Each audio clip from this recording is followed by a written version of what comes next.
It's the very quintessential Vermont town. What do you think of when you think of Stowe, Vermont?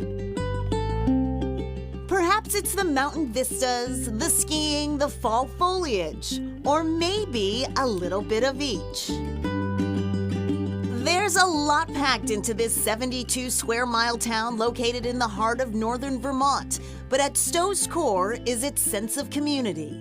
It's a really tight-knit community, and everybody supports everybody else. The outpouring of community is incredible. Everyone is so friendly up here. We complement the community. When you look at the town of Stowe, Stowe in itself is a very iconic town, and we help enhance that. We're on Stowe's historic toll road with Scott Reeves, Stowe Mountain Resort's Senior Director of Mountain Operations. The toll road basically started to be developed in the 1850s. It was a horse path and they cut it, and it continually was improved over the years. And then it was in 1923 when it was really developed into an auto toll road. The journey from base to peak is a winding 4.5-mile trek, a ski trail in the winter months, but a driving road during the summer and fall. Right now, what we're seeing is a lot of the reds came out. This time of year, the colorful leaves changing to snow-capped trees as we reach the summit. Stowe, Vermont is a spot for outdoor enthusiasts and nature lovers, a haven for hikers, bikers, skiers, and snowboarders. We're on Mount Mansfield, Vermont's highest peak. But down below, there's a charming main street, historic architecture, quaint inns, and shops like Shaw's General Store that's been around since 1895.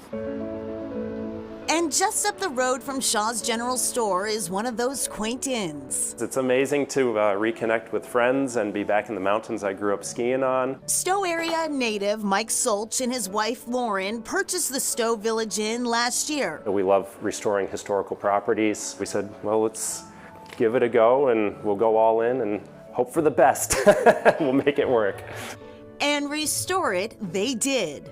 When we bought it, there's a lot of deferred maintenance. Hadn't been anything really put into it in 13 years. First things we did, we threw out a lot of the beds and we ripped up all the carpet. In addition to the 15-room main house, there is another property called the Momo, or the Modern Motel. It's a great, alternative option for, if people are coming up and looking for a little more economically priced room. It has been a labor of love for the Solches, but in the end, they say it's all worth it. The hospitality business is very interesting because we meet people from all over the world and hear about places that they've traveled to and where they're from and stories from them, and it's so interesting and heartwarming to see that we're adding to their list of, favorite places. For decades, the Round Hearth Ski Dorm has been one of those welcoming places. It's such a gathering place. It has been since 1948. And people just love to sit around it and watch it. It's beautiful. Today, the Round Hearth Cafe and Marketplace is still centered around one thing.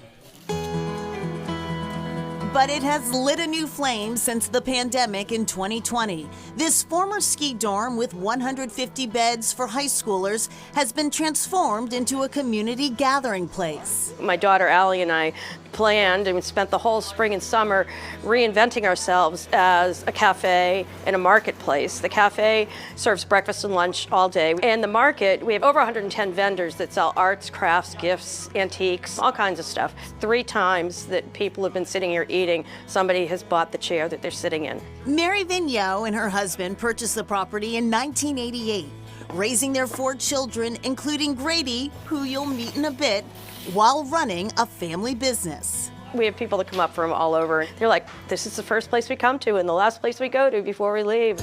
Nicole and Cameron are visiting from Long Island. We were just driving around trying to find a place to stop for breakfast, and then this is our last day. We're heading back today and might as well stop at one of our favorite spots.